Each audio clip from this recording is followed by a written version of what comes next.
This is not a podcast for comfort. It's a podcast for clarity. In a culture flooded with noise, dangerous narratives, and emotional uncertainty, this space exists to examine what actually matters and what actually works. Here we question power itself, belief systems, and the assumptions most people inherit without inspection. Most people accept instead of dissect. This podcast is about correcting that. Welcome. Bienvenue. Welcome. Marhaban. Bienvenidos to the Magnificent Ones podcast. Hello and welcome to the Magnificent Ones podcast. Today I have a very special guest, Kevin Smith, that's here to share his story with us. Kevin, how are you doing? I'm doing wonderful, Oakley. It's great to be here. Thank you for having me. Absolutely. It's been a pleasure. And I've gotten to learn a lot about you last night and in my personal research as well, which kept me from sleeping. But it's pretty clear you did your homework. I'm a very boring guy. So I just want to say, thank you for all the work that you're doing. And it truly touched my core. And it made me feel as though I had a renewed sense of purpose as well, interacting with you last night and going home to my wife and just saying to her that I have to do an interview. I have to do an interview. And here we are, so. Well, thank you for sharing that. No, it's been a indescribable adventure of a lifetime. It's been a very meaningful journey. And I've met so many wonderful people on this journey, and now you're one of them. So thank you so much. I truly appreciate that. It's I would like to start the episode with something meaningful that you said last night. You were talking about kindness. Mm-hmm. And I just walked in as you're talking about the characteristics of kindness. Mm-hmm. And so can you just describe that to those who are listening? I'd be happy to. Well, in this journey, it occurred to me that we need to define kindness better. A lot of people will point out things that aren't kind. They'll say, that's not kind. But we don't take it to the next level and answer the question, well, why isn't it kind? And if we're going to hold others accountable, elected officials, those in the media, each of ourselves accountable to a higher standard, which is kindness, we need to define kindness better. So I sat down one morning and I just brainstormed and thought about it. And I came up with what I call the 8 characteristics of kindness. And those characteristics are in order: gratitude, patience, forgiveness, empathy and compassion, which are really 2, but I lump them together as one: empathy and compassion, respect, joy, generosity, and service. So now if we are witnessing unkindness or seeing unkindness elsewhere, and we can now look and say, this is not kind because it shows disrespect. This is not kind because it shows impatience. And so now we have a better means of really elevating our game. So in a sense, it's a kindness framework. Absolutely. Which I refer to as the 8 characteristics of kindness. I really love that. And so for those of you who are just tuning in, I would like to say that Kevin is not just an intellectual, but he's someone that truly champions kindness. And for the first time in my life, I think that I'm truly at a loss for words, because my heart is definitely filled with joy, being in your presence. And there's a calmness that comes with that. I don't feel that I'm on edge or anything. It's just, everything just flows. And to be in the presence of, individuals like that is few and far between, because I'm always guarded, and to just be is a very comforting thing, for myself. And so without further ado, I'd like to pivot a little bit so the audience can know a little bit about your story. And so I'll start off by saying this: what if success isn't about how high you climb, but about how you're willing to walk away from it? Today's guest is Kevin Smith, a man who had everything the world tells you that you should want: a Phi Beta Kappa graduate and a class salutatorian from Gettysburg College. Kevin rose through the ranks of a Fortune 500 company to become director of its largest business unit. And then at its peak of a 12-year corporate career, he left. Not because he failed, but because he had a calling to do something more. Kevin went on to found the Smith Wealth Advisory Group, helping people transform financial success into meaningful life experiences. He earned the recognition from barons and Forbes, but the most important chapter of his life began on a quiet, Good Friday morning in 2023. A lost wallet, a stranger's honesty, and a moment that refused to stay small. What began as a desire to say thank you became a global movement rooted in a single conviction that kindness, lived intentionally, can change the world. That moment gave birth to Kindness Worldwide, a nonprofit now carrying a bold vision to create a culture of kindness in communities across the globe. This is a conversation about purpose, disruption, faith, and the radical power of choosing meaning, especially when it costs you comfort. So, without further ado, I would like to start off by asking you this first question. You reach a level of corporate success most people aspire to. What was happening internally when you decided to walk away and forge a new path in life? Well, many people define success in a traditional standpoint. And by traditional metrics, they look at success in terms of money, status, position.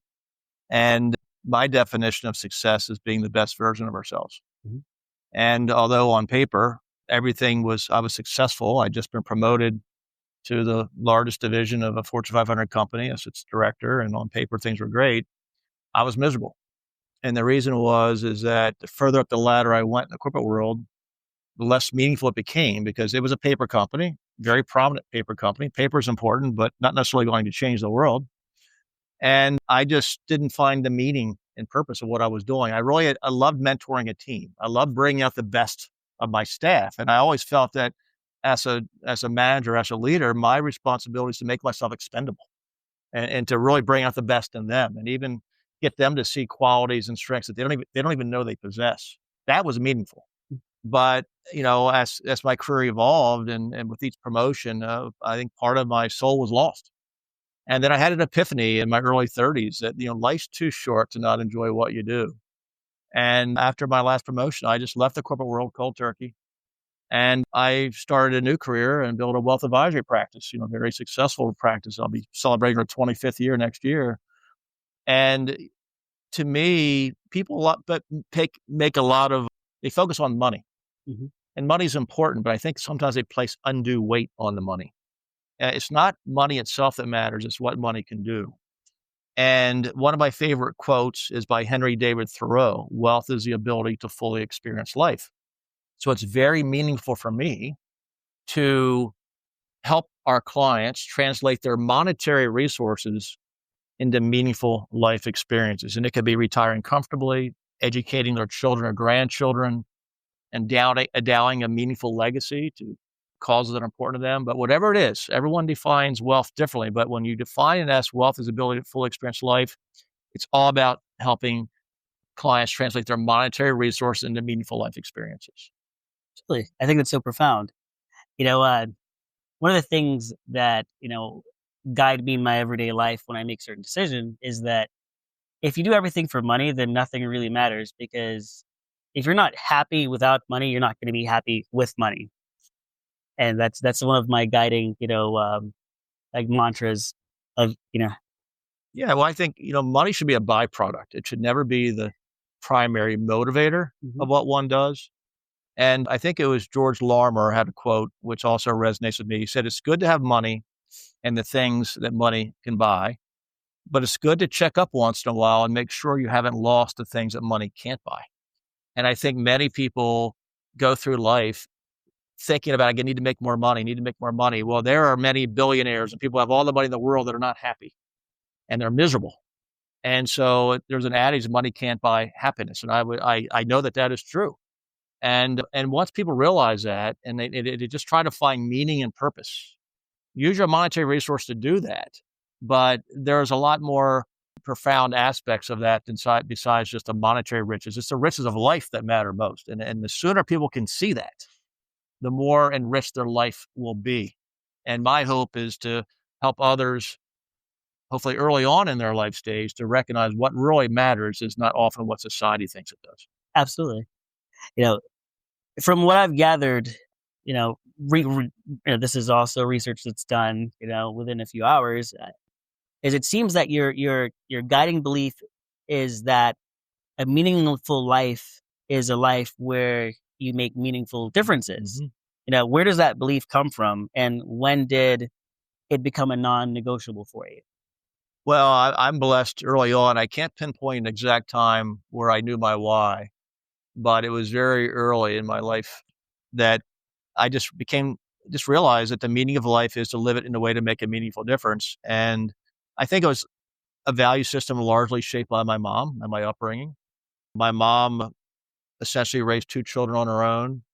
We lived modestly, but had an abundance of the one thing that mattered most, which was love. Mm-hmm. My mom was a self-employed beautician, and she made others beautiful. That was her role. That was her job. But what she recognized was what made someone beautiful wasn't their external qualities. It wasn't how she made their hair and their appearances. It was their heart. And she looked inside the people and she saw the true beauty within. And she lived by that example. And I would observe and I would watch and I would admire my mom and the sacrifices she often made, for her children. And it just shaped me who I am. I always went through college and life in general. I always wanted to make my mom proud. And it's just having that value system. And I'm very blessed because, many people grew up in upbringings, that are on paper much better than my own, having a two-parent household and and we didn't have that. But yet something in me, I always had principles, always had values. And I think it was largely from I've just applied that value system throughout my life and career. And principles are non-negotiable. I mean, principles is the foundation of everything. And I just think too many people maybe don't live by principles or even know what they are. And I always kind of laugh when I see a politician taking a poll to see what the answer is. I'm like, well, what does it matter what the answer is? If you have your principles, say, this is what I believe, this is what I stand for, and then make your case. But you shouldn't change your decision making based upon what polls say. That's not principles. That's a rudderless ship. Yes. So I just have been very blessed to have a strong value system, and that's non-negotiable. I mean, I am who I am. I'm very proud of who I am and my principles, my values, and nothing will ever compromise them. That is actually quite profound. Yeah. It's nothing that is built on a foundation that's not solid will ever last. And if you are so easily swayed, then who are you really? You're no one. You're whoever anyone else that has a bigger war chest to fund your campaign says that you need to be. That's who you're going to be. And then I want to pivot slightly because you've mentioned politics, but in with your mission, I think that the thing that a lot of people forget is service to others. Mm-hmm. And politicians or law enforcement, it's service to others. And the ability to have servant leadership, and whether you're a parent or you're a CEO, you're literally serving other people. And I think that sometimes people think it's the other way around, and they miss the serving others component, and it's serve myself. And that affects many systems and infrastructures, and maybe that has something to do with the culture that we have, where it's the me first. Mm-hmm. And if it's me first, then where's the kindness? Because everything that I do will be out of selfish, motivations. Well, we've often heard it referred to as the me generation. Well, I think there should be a we generation. Yes. And I think there's too many that are driven by power and ego. The journey of kindness for one is all heart, no ego. And surrounding yourself with people who are guided by heart, passion, and purpose to make the world a better place and to lead by example. And selfless service is what matters most. Too many people, I believe, are focused on self. Now, we need to be kind to ourselves, right? But there's been a lot of studies on this. There's a science that backs all this, is that if you look at like a matrix, think of it like a matrix. Mm-hmm. People that are very high conviction for self, low conviction for self. That's one aspect. And there's people who have a high regard for others, low regard for others. So it's like a matrix.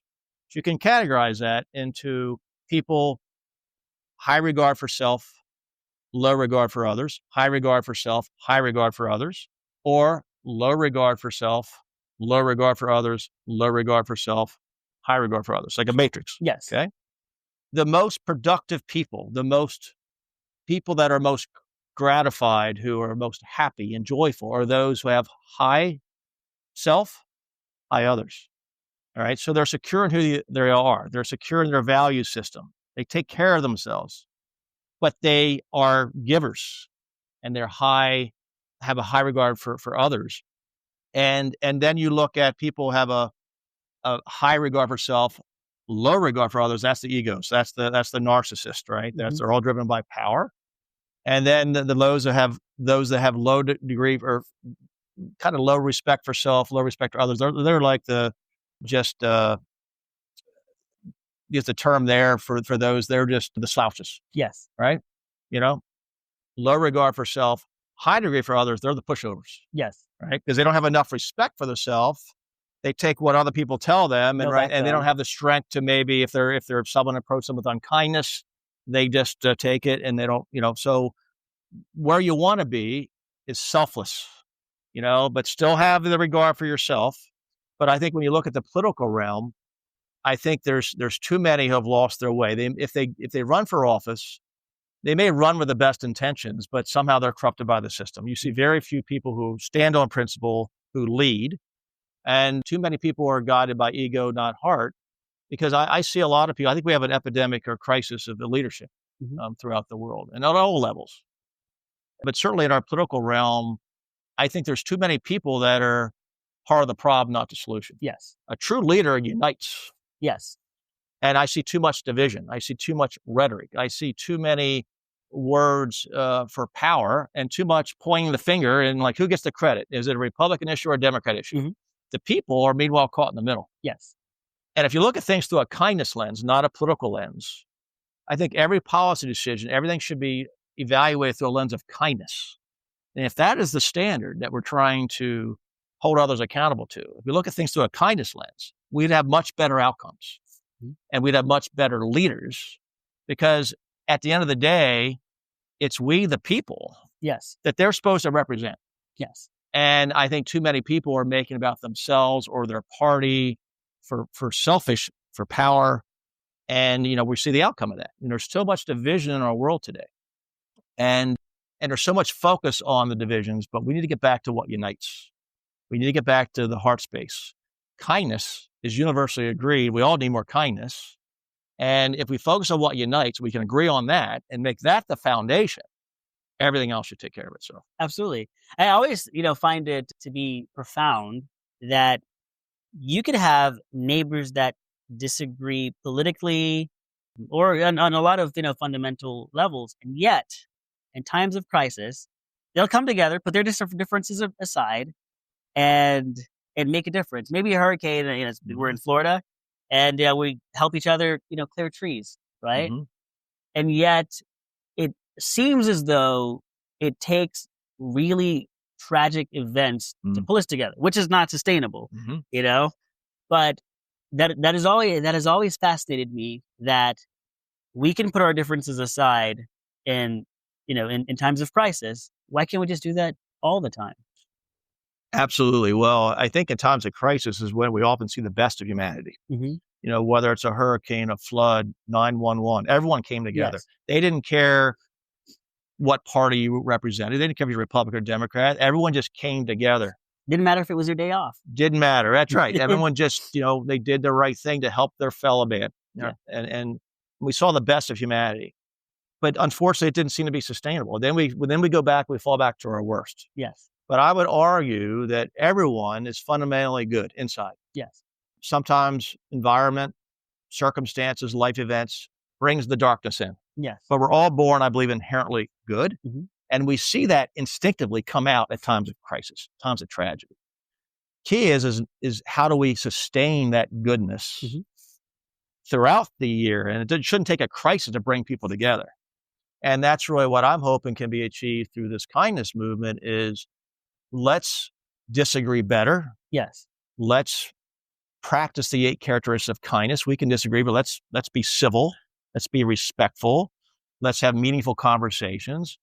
And let's use kindness as the one thing we agree upon, as the basis, the foundation, and then work from there. Instead of focusing on the differences, let's focus on what unites, and kindness unites everyone. Yes. So I think something, I like to make connections between different things. And after leaving, corporate leadership, you founded the Smith Wealth Advisory Group. How do you help clients redefine wealth beyond accumulation? And the reason why I'm asking you this question is because a lot of times when you give people a sense of purpose, it's like they had money before, but now, they're thinking about the retirement. The money was never really an option, but it's what now? They reach the what now stage of their life, and how now they can have a renewed sense of purpose. I'm trying to see how, these things, tie together, because I believe that this is something that you do, that you give people a sense of purpose. Well, money's a means to an end. It's not the end itself. And what I try to do, and I grew up in very humble origins, right? I mean, again, we had little growing up, but we had an abundance of the one thing that mattered most, which is love. Yes. But from a monetary standpoint, working with clients, it's number one is meeting with each client and understanding what is your why? What do you want your money to do? What's important to you? Is it family? Is it friends? Is it legacy? Is it charity? And once you understand the why, and many times they don't even understand themselves. They've never been asked the question. They don't think about it. But being a catalyst to say, all right, money's no object. What would you be doing? Do you like to travel? Do you want to spend time with family? What are causes important to you, or charities? Once you have those conversations, now that can lead to, okay, what are your resources? How can we use your resource to make that happen? And it's not the amount of resources. I mean, this is another real life example. It's very meaningful. Again, wealth is the ability to fully experience life. My wife's done mission trips to Jamaica, some of the most poverty stricken areas of Jamaica. And these people have very little, often live in shells of homes. And yet they're so joyful. They're so happy, so full of life. Okay, now contrast that, little monetary wealth, but very happy and joyful. I've also seen people with millions of dollars on paper. They have all the money in the world, everything they need, and they are miserable. Now, who's wealthier? The person that's actually happy and have a sense of purpose. I would argue you're exactly right. But I think it's that recognition that it's not money that's going to make you happy. Yes. It's finding your why and living your why every day, and being around others that give you joy. Yes. And it becomes contagious. There's a ripple effect. But too many people, I think, live life and don't come to that realization until life has already passed them by. And then it's too late. And it's trying to get people to see the light, so to speak, sooner rather than later, because life goes by fast. Yes. And Ferris Bueller once said, look, life goes by fast. If you don't stop to enjoy it once in a while, you just might miss it. And I'd like to think that people will see the light, so to speak, sooner rather than later, so they can recognize that it's not the money that matters. It's all those relationships and your family and your friends. And that's what, at the end of the day, is going to matter most. Yes. So you've been recognized by Barron's and Forbes. Did these accolades ever confirm your sense of purpose, or did they complicate it? I would argue that they validated. I've always been achievement oriented. And as I look at those designations, like it's not an ego thing for me. It's a byproduct of what I do. It's validation of what I do. And I look at being recognized by Forbes and the Financial Times, maybe one of the top 400 advisors in the country, and very meaningful, but it just validates that I'm making a difference. It gets back to my why. I believe the meaning of life is to live it in a way to make a meaningful difference. And if I'm successful in helping my clients effectively manage their monetary resources, and the various designations and accolades that all that entails, that just validates that I'm making a difference. And that's why I left the corporate career to pursue a career in the financial services industry, is because I felt it's more meaningful. I have more of a direct connection of what I do by day to help clients live more fulfilled lives. I mean, I have clients that I remember when their children were born, and we set up an education plan to fund their college education. And now they're through college and they have meaningful careers.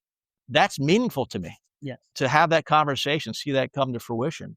And so these accolades are just validation of the difference that I'm doing by day. I always often say I make my living by making a difference. Yes. And I'm blessed to do what I love as a wealth advisor. And now, obviously it's very meaningful in the nonprofit space that unexpectedly materialized through fate and circumstances. So I'm just blessed every day. Every day is a gift and a blessing. And I think we all see it as such. It's questions what we make of it. And we all have gifts that we've been blessed with. It's how we use them that matters as well. So, which brings up a very good point. Let's talk about, Good Friday Mm-hmm. 2023. It's a lost wallet. Seems insignificant, yet it changes everything. What shifted for you in that moment, and what's the byproduct of those things? I'll let you tell that story. Well, I'll try to give you the Cliff Notes version. I could speak for hours of what happened, what led up to it. But so on Good Friday morning of all days, my wife sent me to the grocery store on a routine errand to pick up 2 items. Nothing complicated. She even told me exactly where to go because I get lost at grocery stores. And I purchased the 2 items and checked out and drove straight home. And I walk inside. I realized that when I reached my back pocket, my wallet was missing. I left one important item behind. And in the moment of panic, my fingers literally on the ignition button of my car, ready to go back to the store, hoping I might find it. Like an angel out of heaven, a good Samaritan woman magically appeared, holding my wallet, asking if it was mine. And I went from the state of despair. Yeah, it's a wallet. What's the big deal of a wallet? Well, it's more than just the money in the wallet. It's convenience, credit cards, replacing driver's licenses. I had photos of lost loved ones, very, meaningful to me. So it was more than just the money. It was the contents and all that entailed. So I went from the state of despair and panic to being overjoyed, like instantly. Mm-hmm. And I offered this woman a monetary reward. She refused to accept it. I had the impulse to ask her name before she drove away. She said it was Brooke, first name. And I walked back inside and I felt I should have done more. This woman literally went the extra mile. She found my wallet apparently on the ground at the store, saw my driver's license inside, had my address, no hesitation, drove 2.6 miles to my home to return it. And I felt I should have gone the extra mile for her in some way.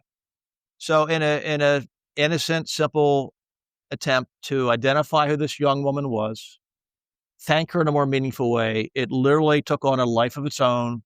So many serendipitous moments, I lost count, and continue to this day, by the way, and ultimately evolved into making a meaningful difference. And a chain of events occurred. It ultimately led me to publicly recognize this young woman through a community celebration of kindness. Later evolved to what is now known as Kindness Week Worldwide, which is the signature initiative of the nonprofit I was inspired to create called Kindness Worldwide. We launched Kindness Worldwide on November 9th, 2023. This act of kindness happened on April 7th, 2023, Good Friday morning. So my life was going at warp speed. Never my wildest dreams, but I thought I would start any nonprofit, let alone one called Worldwide in its name, but it's worldwide for a reason because this is a global movement well underway, inspired by one act of kindness. But here I am at this stage of my life. Once I thought I had the rest of my life figured out, I'm comfortable, everything's in balance. I felt this calling, and it's definitely been a calling, that it's all about making the world a better place. And instead of focusing on what I can't control, I rechannel my energies into what I can control. And ironically, this has now evolved to a meaningful movement that's spreading and trying to bring people together to focus on what it is that unites, and kindness unites us all. Most people, would say thank you, move on. Why do you think you couldn't? Well, number one, I don't think it was meant to just move on. I think this was meant to happen. I have no doubt with subsequent events that have unfolded, I was meant to go to the grocery store that day. I know this young woman was meant to find it. I think it gets into gratitude. Again, my values, my upbringing. I just felt that this young woman really went above and beyond. And there's more to the story that, makes this act of kindness even more powerful than just what she did already. That part of it comes out in the film. But I just had this immense sense of gratitude, and there was a news story that covered it. I mean, my effort to identify this woman, thank her in a more meaningful way, I thought, hey, this just inspired me. If a news organization would cover the story, it'll inspire others. Mm-hmm. And if this young woman would see the story, it'd be a way of thanking her in a more meaningful way. Well, one news organization covered the story. It ended up going viral. And I didn't even know if this young woman was aware of it. And so it was a Hail Mary attempt. All I knew was her first name. I went on Facebook under the name Brooke. You know how many, Oakley, do you know how many Brooks there are on Facebook? Yes. I could tell you more than you. And I scrolled for what seemed like countless minutes, and I'm about to give up. And my next swipe down, I see a profile picture of a young woman and her dog that caught my eye. And I messaged her and I asked her, hey, are you this Brooke in this segment? And it was her. And she made a comment in that correspondence. She actually had seen the segment, and she was thanking me for thanking her. She was very humble throughout. But she made a comment. It was an innocent comment, but it resonated with me. She said, "I'm just a blurry face." Because in the news segment that aired about the story, they blurred out her face from the Ring doorbell footage of her at my front door with my wallet. They blurred out her face because no one knew who she was. And I thought about that comment. I said, "No, you're more than a blurry face. You did this wonderful act of kindness, all the positivity this story has evoked. It's all because of you." And so, but think about the blurry face comment. How many people feel like the blurry face? That their life lacks significance, that no one notices them, no one sees them. They're just kind of out there and no one knows who they are. And there's a lot of people that really feel like the blurry face. Mm-hmm. So it had a profound impact on me. And so that blurry face comment, and then the story went viral. I'm like, I now identify this young one was. I thought that'd be newsworthy. Well, the media moved on, but I didn't. Yes. And then the chain of events evolved. And I'm like, I got to do more. I got to find a way to recognize this young woman. And another twist of fate, circumstances led to a connection to the York County SPCA, connection to pets. I'm an animal lover. I learned that, she's an animal lover too. And we had a connection to the York County SPCA. And that's when I had the idea of making a donation to the York County SPCA in her honor. And this idea of a community celebration of kindness at which she would be honored. That's when that idea took root, because I wanted to make sure she wasn't the blurry face. Yes. She'd be publicly recognized. And that ultimately, that chain of events led to the launch of Kindness Worldwide, where she, for the first time, was publicly recognized when we launched Kindness Worldwide. No longer a blurry face. No longer the blurry face. And her act of kindness literally is going to change the world. I've said through this story that no act of kindness is too small to make a difference and change a life. My life has been profoundly changed from this act of kindness. Anyone can make a lasting impact, and I would argue even change the world through kind actions. I'm convinced that Brooke Dobbs' act of kindness has started that ripple effect that has now become a global wave. Absolutely. Now, Kindness Worldwide grew from a single act of kindness, into a global non-for-profit, in a matter of months. What surprised you most about how people responded? The irony is that I have a pretty good grasp of human nature. And with all the division in the world, all the negative headlines, people are looking for a spark. People are by and large good people. And sometimes we're being conditioned every day about, we're all bad and all these things, which isn't true. Bad things happen, but people by and large are good people, and kindness and good is everywhere. And I just felt that all we need is something to inspire us, a spark to empower us, and someone to believe in us. And I truly felt, with all the division, as this movement started to progress and Kindness Week started to take form, we can inspire people to come together in the spirit of kindness. We will bring out the best in other people. It was just that instinct that I had. And sure enough, when we launched Kindness Week, we launched it in York, Pennsylvania. York City Mayor proclaimed Kindness Week worldwide. We had Governor Shapiro engaging. People came together. We had police departments issuing kindness citations to recognize the good that defines our community. We had people donating blood, symbolic way of paying it forward that can save lives. All they needed was something to spark to bring them together. So, and that's true, I think, broadly as well. I mean, this movement began in York County, Pennsylvania, where I live. But I felt if something so magical can happen here, it can happen anywhere and everywhere. It's just bringing out the best in others. They just need something to coalesce around. Mm-hmm. And the title of the film, there's a documentary film that has now recently been completed called For Such a Time as This. It's a perfect title for many reasons, but if there's ever a time in our world that we need more kindness now more than ever, it's today. And people are looking for that spark. Yes. And it was just that conviction I had in others that if we set the tone and we lay the groundwork and we have the framework to bring people and communities together in the spirit of kindness, that they will respond. And they did. And they continue to do so as this movement and word of it spreads. I'm pausing because there are times where certain things just fall into place that you can't really explain it. It just is. It just happens. And it's one of those moments, for me personally, thinking back about it, and I've shared some of my story with you that I feel as though, and not that I feel, I know that in each moment of my life in which something bad has happened, almost instantaneously, something good would happen.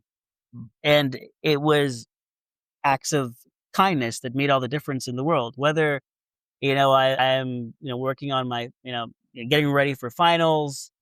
And once I get in the zone and I'm working, and I don't want to eat Mhm. until I am happy with the body of work that I need to accomplish. And you never know who's watching, right? And the lady in the library in the cafe area, this one night in particular, like this was the night that was going to be the difference maker for me. She just brings over coffee. She's like, I know you're not going to get a coffee until you're done, but you need a coffee now, not when you're done. Mhm. And sure, for a lot of people, that may just be a cup of coffee. But for me, that wasn't. It was almost like, breathing life back into me. Mhm. Because I wasn't gonna go and get the coffee because I was not done. And so that's one of my most meaningful experiences in college, because I'm a human being. I get tired, Mhm. and it just goes to show that we're not the product of our own success. We're the byproduct of a multitude of things happening to come together to make you successful. And that is one of the things that, for a lot of people, they would never say that some random person giving them coffee, contributed to their success. But for me, it did. Well, the little things are the big things. Yeah. And I'm sure to the person who gave you that coffee, it wasn't a big deal. She just did it out of kindness, Hmm. but it was a big deal to you. It was. And that's the beauty of kindness. I think I would argue kindness is the world's greatest superpower. It's one that each and every one of us possesses. It simply requires a choice to exercise it. And if we do, the effect of that is very vast and profound. That's it, that act of kindness, how it affected you.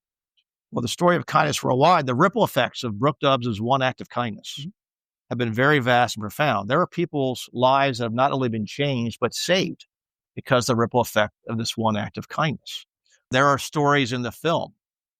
There are many powerful stories of kindness that have become interwoven Mhm. into the story of Brooke Dubs and I. And each one, the common denominator is the power of kindness, how a small act of kindness had a profound impact.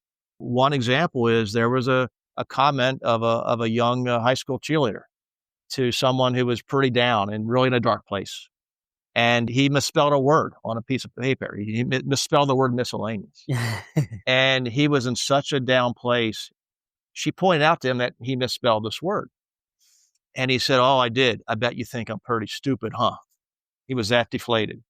Her comment, she said, "No, no, I don't. I think you're pretty neat." 40 years later, he remembers that comment. It brought him out of a dark place. Someone at that time, at a time he needed more than ever to hear someone give him positive affirmation, she did that. He still talks about it to this day. Small act of kindness in her mind, Mhm. profound impact on him. And so one of the many aspects of the beauty of kindness worldwide is we can trace the ripple effect of this one act of kindness throughout the world, how it's affected other people, changed lives, saved lives. I would argue each and every one of us, every day, often performs small acts of kindness, just like that act of kindness, that coffee to you, that have just the profound implications and ripple effects. We may not never know what those effects are, but they're no less meaningful, no less profound, no less important. Each and every one of us can do those little things because everyone has a story. And we should, we're often in our moment. We're all often in our thoughts and we got so much distractions. We really need to make an attempt to be in other people's world because everyone's dealing with something. And you just never know what a small gesture of kindness, the impact that can make. Absolutely. The film, for such a time as this, captures this journey. What did you discover about yourself watching your story, told through someone else's lens? Well, it's interesting. We have a director who's sharing the story, but it's really the story of kindness worldwide, which is, I always say it's not my story, it's our story. I mean, this movement of kindness worldwide is unfolding not because of me, but because of us. Yes. As people see a pathway to make a difference, to come together in a spirit of kindness, we can all collectively together really change the world. And so it's really our story. I'm obviously featured in the film, sharing this story and the ripple effects of this act of kindness. It's not easy seeing myself on camera. I'm a very humble guy. I like to be behind the scenes. One thing about this journey, it's put me in situations that make me very uncomfortable, but are necessary to share the story. But when you see yourself on film, and of course, my wife's in the film as well and sharing her aspect and version of it, and you're just being vulnerable, being real, being authentic, being available. Because when you're vulnerable and you're just being yourself, you're available to others, and hopefully that encourages them to open up as well. But many tears were shed, and but I am who I am, and if I'm going to lead by my own example, I've got to put myself out there. And but it's not easy to see yourself on film. It's Yeah. not easy for me to be on radio or even doing podcasts like we're doing now, but it's necessary, and I've just kind of learned to be comfortable getting uncomfortable, or get comfortable being uncomfortable, so to Yes. speak. Yes. Living in it. Yes. And uh, many people want to change the world and they feel overwhelmed, by powerlessness. Mhm. What does a meaningful action actually look like to an ordinary, everyday person? Well, I think at the end of the day, one of my favorite quotes is, "Be the reason someone believes in the goodness of people." Yeah. We all have that ability within us. It's a choice. It's a simple smile. It's a hello. It could be a meaningful note, a thank you. Trying to just see the good in others and expressing gratitude and appreciation. Trying to be in others' world instead of our own. And so those little things are so important. I think the values we instill in our children. I mean, children represent the future. You said someone's always watching. Yes. Well, children are probably the best observers there are. And if we want a better future, brighter future, we as adults need to be leading by our example, because someone's always watching. Children are often watching. And that's true of those in the media. That's true of those on TV, celebrities, elected officials. And if we're seeing the worst in others who are supposedly role models or leaders, I would argue there's a lot of room for improvement. We're not often instilling the best values in our children, who are looking up to people. And if they see a lot of unkindness and people in positions of authority, what are they apt to do? They're probably apt to think that that's okay. Yes. And so I think we need to turn things around, change the paradigm, lead by example, but really teach values, kindness in the classroom. Because if we can instill values, not just academics, we can teach academics, but we should be instilling values and principles in our children, because kind children generally don't grow up to be unkind adults. This is true. But it's all focusing on someone's always watching, being the best version of ourselves at every moment of every day. And if we do that, that ripple effect, it becomes contagious. Absolutely. Now, looking forward, how do you personally measure living in alignment with your purpose? And what do you say to someone that's standing on the edge of, finding what that meaningful life is like? So Well, how do you measure and measure it? And how do you help someone find that? well, how do you measure it? Well, I think you feel it. It's hard to really measure. You just know it. And I think everyone ultimately is born with a purpose. Yes. And everyone's born with very unique gifts and talents. Neither is better or worse than the other. Talents are talents, right? And I think there are times in our lives where we're called to use them, use our various gifts and ways to make a difference that matters. I'd like to think that I think we're all on this earth for a reason, and I'd like to think that whenever I depart this earth, and we all will at some point, that I will have left it a little bit better because I lived in it than had I had not. And if we all take that mindset and really, think about what is our purpose, what gives us meaning and joy, and then once we know our why, we try to live our why every day. Now we're human, not always going to succeed. I have my off moments, right? But it begins with self-awareness. But I think in terms of measuring it, it's just something like I don't need anyone to tell me if I have an off moment where I'm not the best version of myself. I just know. In terms of measuring the success or the achievement of the vision of kindness worldwide, that is something we can measure. The vision is to ultimately have all 50 U.S. governors formally recognize Kindness Week worldwide. Every member nation of the United Nations formally recognize Kindness Week worldwide. I believe kindness is humanity's greatest asset. If we need more kindness in the world, we all agree we need more of it. How do we get more of something everyone says we need more of? You encourage it, you recognize it, you reward it, and you celebrate it. That's what Kindness Week Worldwide is all about. It's only 8 days. Why 8 days? Well, there's 8 characteristics of kindness. And I added an extra day to the week because I think kindness deserves an extra day. So I went the extra mile to add a day. What you were factoring, if we had a leap year. Yeah, yes, there you go. Oh, yes. It's But if we can concentrate positive energy into 8 days, focus on what unites at the expense of what divides, we can then develop mindful habits and behaviors to carry us throughout the year. That's how we create a culture of kindness. It happens one person at a time, one act at a time, one community at a time. And so that we can measure. We can measure how many pints of blood were donated during Kindness Week worldwide. That's one of the aspects of the framework. That will change and save lives. So there are things that can be measured in terms of the achievement of the vision of kindness worldwide. And there's many other initiatives besides just Kindness Week worldwide. There's sports and music, and there's all kinds of things coming out. But as far as at the individual level, I think it's just something that we feel. And when we're in alignment, you just know it, everything, and we're going with the current. And when we're out of alignment or we're not the best of ourselves, we feel that friction, we feel that tension. And I just try to be the best I can every day, to be the reason someone believes in the goodness of people every day, every moment. I'll have my moments. I won't succeed all the time, but at least I'm aware, I'm conscientious of trying every day to see it for the gift that it really is. yes. And with that, Kevin, and I truly thank you for your mission, what you're doing, what you have done, and what you'll continue to do. So, thank you. No, sincerely, thank you. Well, thank you so much, Oakley. It's been a blessing to meet you, and stay tuned. Look, the story is far from over. It's only beginning. The analogy I often say is Brooke Dubs, she wrote the introduction to the story. I was inspired to write the forward, pay it forward, so to speak. Yes. But the future chapters of this story, we're all going to write together. It's our story. And I'm convinced it'll be the most beautiful yet. So stay tuned. Much more good to come. See the good, be the good, go the extra mile. I so often like to say, and just be the reason someone believes in the goodness of people. The power of kindness is one we each individually possess.